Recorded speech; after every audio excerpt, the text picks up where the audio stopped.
নমস্কাৰ ছাত্ৰ ছাত্ৰীসকল কেনে আছা তোমালোক মই তোমালোকৰ পল্লৱী বাইদেৱে তোমালোকক স্বাগতম জনাইছো এই কক্ষাৰ বিজ্ঞানৰ শ্ৰেণীকোঠালৈ আজি আমি পঢ়িম তোমালোকৰ বিজ্ঞানৰ কিতাপখনৰ দ্বিতীয় ভাগৰ জীৱ আৰু ইয়াৰ বৈশিষ্ট্যসমূহৰ চতুৰ্থ অংশ প্ৰথম যিকেইটা অংশত আমি পঢ়িছিলো তোমালোকে ইতিমধ্যে গম পালা যে জীৱ মানে কি জীৱ আৰু জড়ৰ মাজত পাৰ্থক্য কি আৰু লগতে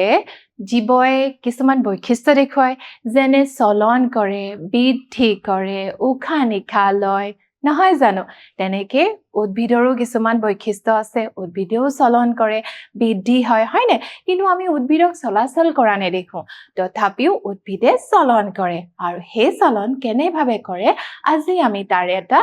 ক্ৰিয়াকলাপ কৰিম এছোৱা ইয়াত তিনিটা পাত্ৰ লোৱা হৈছে পাত্ৰত কি কৰিছো মই ধৰি লৈছো বিন বা তোমালোকে মটৰ গুটিও ল'ব পৰা বা ধৰা বুটৰ গুটি ওকে তো আমি বুটৰ তিনিটা গুটি লৈছো আৰু তিনিটা পাত্ৰ লৈছো প্ৰথম এ নাম দিছো তাৰ পিছৰটোত ধৰা আমি বি নাম দিছো প্ৰথমটোত আমি এ লৈছো তাৰ পিছত বি লৈছো তাৰ পিছত আমি এটা পাত্ৰৰ নাম সি ৰাখিছো কিন্তু এই তিনিটা পাত্ৰ ৰাখোতে আমি কিছুমান পদ্ধতি বা কিছুমান পৰিস্থিতি আমি লৈছো প্ৰথমতে কি কৰিছো কাছৰ তিনিটা বিকাৰ ললো তাত নাম লিখলো এ বি সি বুলি তাৰ পিছত আমি কি কৰিলো এখন গ্লাছত এটা কি কৰিলো গ্লাছৰ প্লেটত ব্লটিং পেপাৰ লৈছো এই ব্লটিং পেপাৰত ৰছী এডাল লগাই ধুনীয়াকে আমি গুটিটো প্ৰথমতে যেতিয়া আমাৰ গজালি উলাব লাগিব প্ৰথমতে তোমালোকে কি কৰিব লাগিব হে গুটিটোৰ গজালি উলিয়াই ল'ব লাগিব আৰু যাতে ইহতি এখিলা দুখিলা পাত উলাই আহে তাৰ পাছতহে আমি এই ক্ৰিয়াকলাপটো কৰিম এতিয়া চোৱা বিকাৰ এটা ললো তাতে মই এখন গ্লাছৰ প্লেট লৈছো আৰু এখন ব্লটিং পেপাৰ লৈছো আৰু ব্লটিং পেপাৰ লৈ পেলাই তাত এই গুটিটো আৰু যে উদ্ভিদজোপা যে লাহেকে যে উলাই আহিছে দেখিছা এটো পুৰা থিয়কে ৰাখি আমি এনেকে বান্ধি থৈছো আৰু ব্লটিং পেপাৰখনৰ ভিতৰলৈকে আমি পানী দি দিছো যাতে এই ব্লটিং পেপাৰখন কি হয় পানীত ভিজি থাকে আৰু এই পানী ভিজাটোৰ পৰাই কি হয় জানানে এই উদ্ভিদজোপাই পানী লাভ কৰি থাকে আৰু তেনেকেই ধৰা এই বি পাত্ৰটোত আমি কি কৰিলো ইয়াত যেনেকে এই পাত্ৰত আমি সিধাকে ৰাখিছো উলম্ব ৰেখা ৰাখিছো ইয়াক কি কৰিলো আমি উলুটাকে ৰাখিলো তাৰ মানে হিপাটোৰ ওপৰৰ ফালে ৰাখিলো আৰু তাৰ পাতখিনি কোনফালে ৰাখিলো তলৰ ফালে ৰাখিলো আৰু সি নম্বৰ যেটো আমি কাছৰ বিকাৰ ৰাখিছিলো তাত আমি প্ৰথম এৰ নিচিনাকে সিধাকে ৰাখি থৈছো কিন্তু আমি কি কৰিছো ইয়াক এটা বন্ধ কাৰ্টুনৰ ভিতৰত থৈছো আৰু তাত এটা সৰু ফুটা কৰি দিছো যাতে এইফালেহে সূৰ্যৰ পোহৰ ওলাই এতিয়া আমি লক্ষ্য কৰিম এই গিটাৰ উদ্ভিদৰ বৃদ্ধি আৰু চলন কেনেকৈ হৈছে চোৱা প্ৰথমতে যদি তোমালোকে এই পাত্ৰটো চোৱা এই পাত্ৰটোত কি কৰিছো আমি সূৰ্যৰ পোহৰ সম্পূৰ্ণৰূপে পৰিবল দিছো এ আৰু বি কিন্তু এ আৰু বিৰ মাজত এটাই পাৰ্থক্য আছে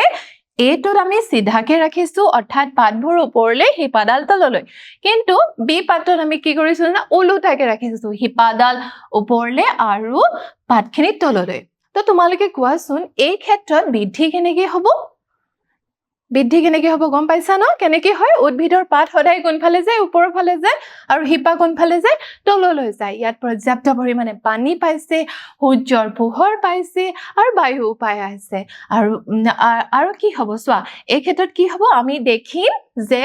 যেটো আমি সিধাকে ৰাখিছিলো এই পাত্ৰটোত তাত কি হ'ব উদ্ভিদজোপাৰ কাণ্ড ওপৰলৈ যাব আৰু হিপা গৈ যাব তললৈ যাব হয় নহয় ইয়াত চোৱা মই তোমালোকক দেখাইছো ইয়াত কেনেকৈ তললৈ যাব তললৈ গৈছে চোৱা এই সকলো দিশৰ পৰা থিয়কে ৰখা হৈছে যেটো পাত্ৰত সূৰ্যৰ পোহৰত চোৱা বিকাৰ নম্বৰ 1ত যেটো আমি এ নাম দিছো এতিয়া সূৰ্যৰ পোহৰত দিশত চোৱা সকলো দিশৰ পৰা সূৰ্যৰ পোহৰ পৰিছে হা থিয়কৈ ৰখা হৈছে তাক আমি থিয়কে ৰাখিছিলো আৰু কি কৈছে কাণ্ড হিপাৰ দিক কাণ্ড এটা কোনফালে যাব তুমি অনুমান কৰিছা ন গম পাইছা আমি কাণ্ড কোনফালে যাও আমি যেনেকৈ পুলিটো ৰাখো পুলিটো আমি কেনেকৈ ৰুম হিপা সদায় মাটিৰ তলত আৰু উদ্ভিদৰ ডালপাতবোৰ ওপৰত থাকে হয়নে গতিকে কাণ্ডবোৰ কোনফালে যাব ওপৰলৈ যাব হয় নহয় আৰু হিপা কোনফালে যাব হিপা তললৈ গতি কৰিব নহয় জানো তেনেকৈ চোৱা তোমালোকে আকৌ আমি বি নম্বৰ পাত্ৰটোলৈ গৈছো বি নম্বৰ পাত্ৰটো চোৱা তোমালোকে বি নম্বৰ পাত্ৰটো তোমালোকে কি দেখিছিলা যে ইয়াৰ পাতখিনি আমি তলৰ ফালে লগাইছিলো আৰু হিপাডাল কোনফালে ওপৰৰ ফালে আছিল এনেকৈ আমি বানি থৈছিলো হয়নে গতিকে এই ক্ষেত্ৰত আমি কি দেখিম আমি যদি পুলি এটা উল্টাকে যদি ৰুই দিও কি পাতখিনি মাটি তললে গুচি যায় জানো বা হিপাডাল ওপৰলৈ উঠি যায় জানো যায়নে কেতিয়াবা এনেকুৱা হৈছে নে নাই হোৱা হয়নে গতিকে এই ক্ষেত্ৰটো নহয় কেইদিনমান যোৱাৰ পাছত তোমালোকে নিশ্চয় দেখিবা কেনেকুৱাকে দেখিবা জানানে এইটো তোমালোকৰ পাত্ৰটো এনেকৈ আছিলে নহয় উদ্ভিদৰ এটো পুলিটো ধৰা এটো গুটিটো আৰু পাতখিনি ধৰা এফালে আছিলে হয়নে এফালে আছিলে এনেকৈ আছিলে আৰু হিপাডাল এফালে এনেকৈ আছিলে কিন্তু কেইদিন মানৰ পাছত তোমালোকে কি দেখিবা গম পাইছানে ইয়াৰ কাণ্ডটো অলপ বেকা হৈ ওপৰৰ ফালে গতি কৰিব যিফালে সূৰ্যৰ পোহৰ হ'ব আৰু হিপাই কি কৰিব মধ্যকাখনৰ শক্তিৰ ফলত তললৈ কি হ'ব হিপাবোৰ তললৈ গতি কৰিব এনেকৈ তোমালোকে কেইদিন মানৰ পিছত বেকা হোৱা দেখিবা অৰ্থাৎ উদ্ভিদে কেনেকৈ চলন কৰিলে দেখিলানে পোহৰৰ ফালে উদ্ভিদৰ কাণ্ডবোৰ গুচি যাব এই কাণ্ডবোৰ কেনে পোহৰৰ ফালে গুচি যাব আৰু উদ্ভিদৰ হিপা কোনফালে গুচি যাব জানে তলৰ ফালে আহিবলৈ চেষ্টা কৰিব গম পাইছা আৰু তেনেকৈ যেতিয়া পাত্ৰ চিত চাম আমি চি পাত্ৰত চালে আমি কি দেখিম আমি দেখিম চি পাত্ৰত আমি কি দেখিছো কোনোবা এটা সাইডেহে পোহৰ পৰিছে সেই সাইডৰ ফালে আমি কি দেখিম সূৰ্যৰ পোহৰ যিফালে আহিছে সেইফালে তাৰ কাণ্ডটো আগবাঢ়ি যাব হয়নে তাৰ মানে উদ্ভিদৰ চলন এনেকুৱাকে আৰম্ভ কৰে যিফালে সূৰ্যৰ পোহৰ পায় আৰু সেই পোহৰ পোৱাৰ ফালেলে কি কৰে জানানে উদ্ভিদজোপা গতি কৰে এতিয়া চোৱা উলম্ব উদ্ভিদত আমি কি পালো হিপা তললৈ গুচি গৈছে আৰু কাণ্ডবোৰ কলে গৈছে ওপৰৰ ফালে বাঢ়ি গৈছে যেটো আমি এই নম্বৰ পাত্ৰটোত দেখিলো তেনেকৈ উলুটা উদ্ভিদত এতিয়া পাত্ৰ বিত আমাৰ কি হৈছে হিপাবোৰ তললৈ বেকা হয় মই যেটো দেখুৱালো তোমালোকক হিপাবোৰ তললৈ বেকা হৈ গৈছে তেনেকৈ কাণ্ডবোৰ ওপৰলৈ আৰু কাণ্ডবোৰ কি হৈছে ওপৰলৈ বেকা হৈ উঠি গৈছে আৰু এফালৰ পৰা পোহৰৰ হৈতে আৰু যেটো আমি হৰু যে আমি তোমালোকক মই আকৌ দেখাই দিছো ছবিটো এটো চোৱা এই ছবিটোত এটো সি পাত্ৰত আমাৰ আছিল ন ইয়াত কি এফালৰ পৰাহে পোহৰ পৰিছিলে এফালৰ পৰা পোহৰত দেখিছানে তোমালোকে কি হৈছে চোৱা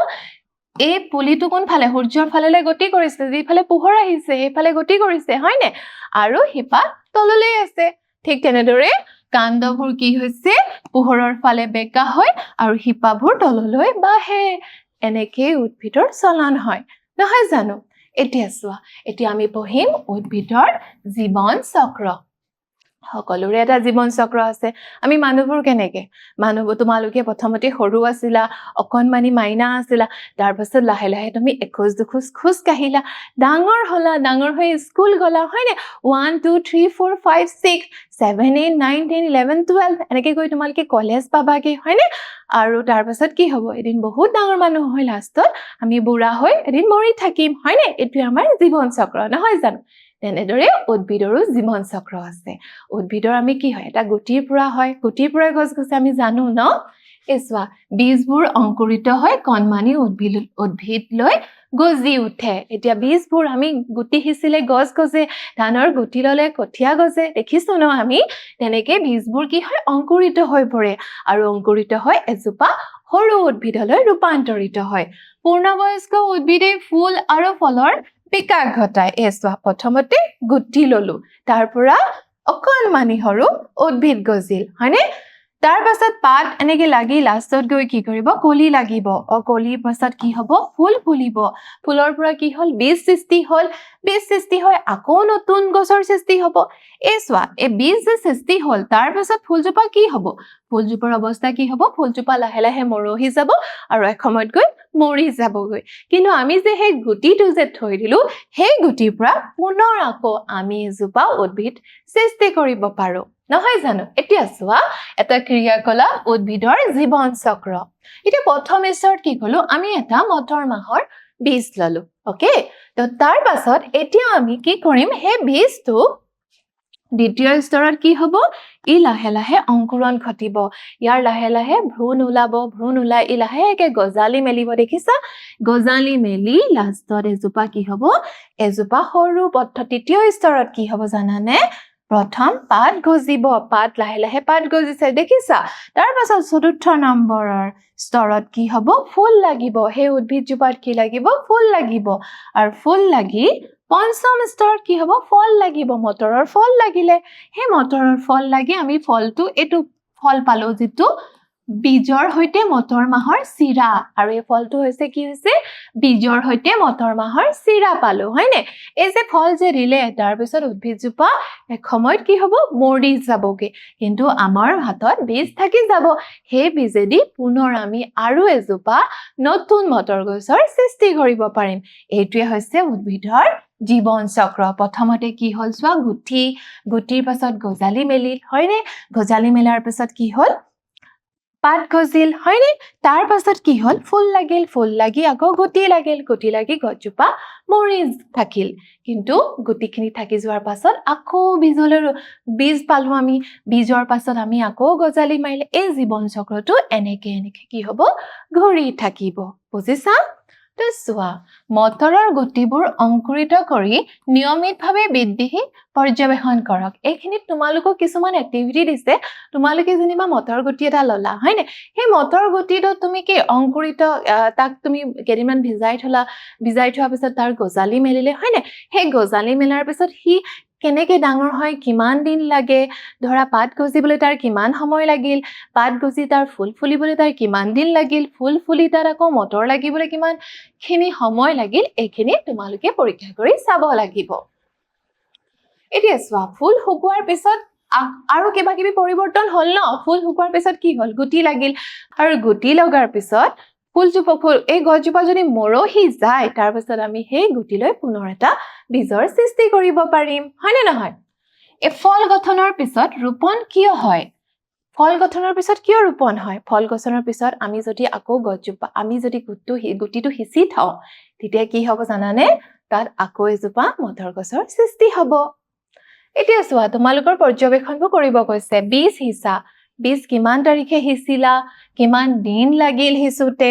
বীজৰ অংকুৰণ হওঁতে কিমান তাৰিখে তুমি হিচিছা আৰু ধৰা বীজ হিচাৰ পৰা কিমান দিন লাগিল সেই দিনবোৰ তোমালোকে লিখি ৰাখিব লাগিব আৰু সৰু পুলি হৈ থাকোতে কিমান দিন লাগিল কিমান তাৰিখে প্ৰথম ফুলটো ফুলোতে কিমান দিন লাগিল সেইখিনি তোমালোকে লিখি ৰাখিব লাগিব আৰু প্ৰথম ফল হওঁতে প্ৰথম যেতিয়া মটৰ লাগিছে কিমান দিন লাগিল বা কিমান তাৰিখে লাগিলে সেইবোৰ তোমালোকে পৰ্যবেক্ষণ কৰিব লাগিব আৰু এজোপা উদ্ভিদৰ জীৱনত হোৱা এইখিনি আমাৰ কি পাত পৰিৱৰ্তন হ'ব প্ৰথমতে কি বীজ লাগিব বীজৰ অংকুৰণ হ'ব অংকুৰণ হৈ সৰু পুলি তাৰ পিছত ফুল ফুলিব ফুল ফুলাৰ পিছত কি হ'ব ফল ধৰিব এইখিনি আমি কিমানখিনি পৰিৱৰ্তন দেখিলো নহয় জানো এই পৰিৱৰ্তনবোৰে হৈছে উদ্ভিদৰ এটা জীৱন চক্ৰ এতিয়া আমি এইখিনি আমি পৰিৱৰ্তন পালো হয় নে নহয় এই পৰিৱৰ্তনৰ পিছত তোমালোকে গম পালা উদ্ভিদে কেনেকৈ চলন কৰে কেনেকৈ বৃদ্ধি কৰে উদ্ভিদৰ জীৱন চক্ৰটো কেনেকৈ আছিল প্ৰথমতে আমাক কি লাগিব বীজ লাগিব হয় না সেই বীজটো আমি যদি ৰোপণ কৰো তাত গজালি মেলি প্ৰথমতে পাত ওলাব তাৰ পাছত কি আৰু বেছি পাত ওলাব হয় না তাৰ পাছত ফুল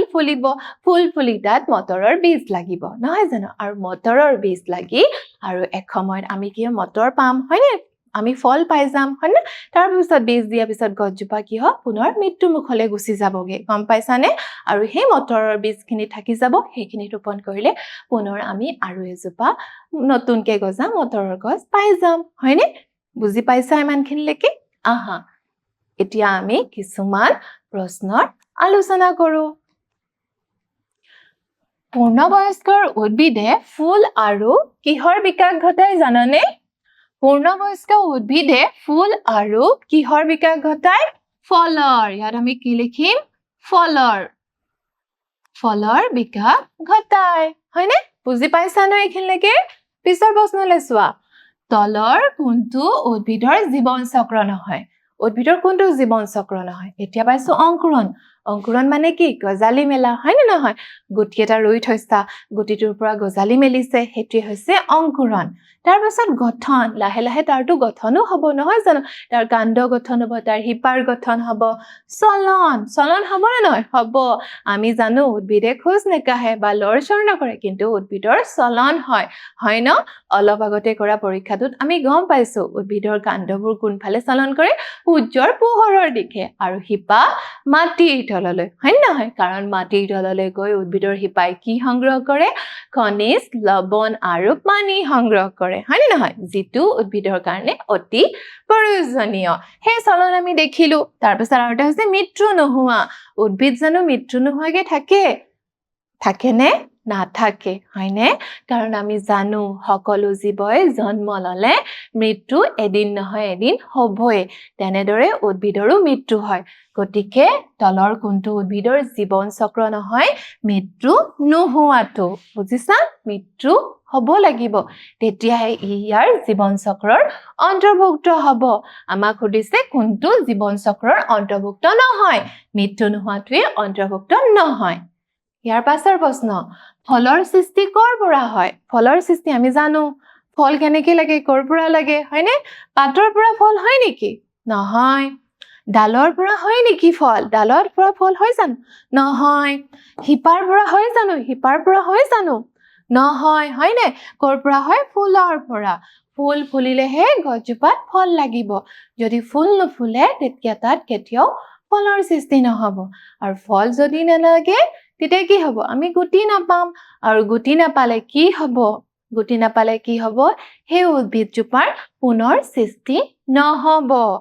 আৰু এইটো পুনৰ সৃষ্টি হোৱাটো উদ্ভিদৰ এটা বৈশিষ্ট্য হয়নে নহয় কাৰণ জীৱই কি হ'ব জন্ম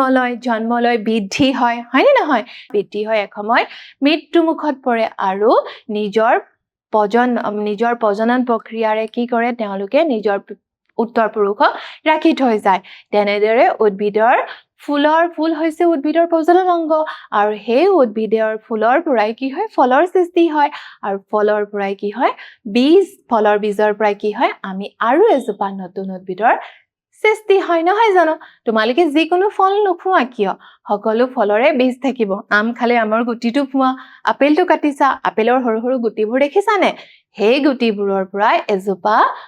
আপেলৰ আমি পুনৰ সৃষ্টি কৰিব পাৰো এইখিনিলে চাগে তোমালোকে বুজি পাইছা আজি ইমানতে আহিছো পুনৰ লগ পোৱাৰ প্ৰতিশ্ৰুতিৰে নমস্কাৰ ধন্যবাদ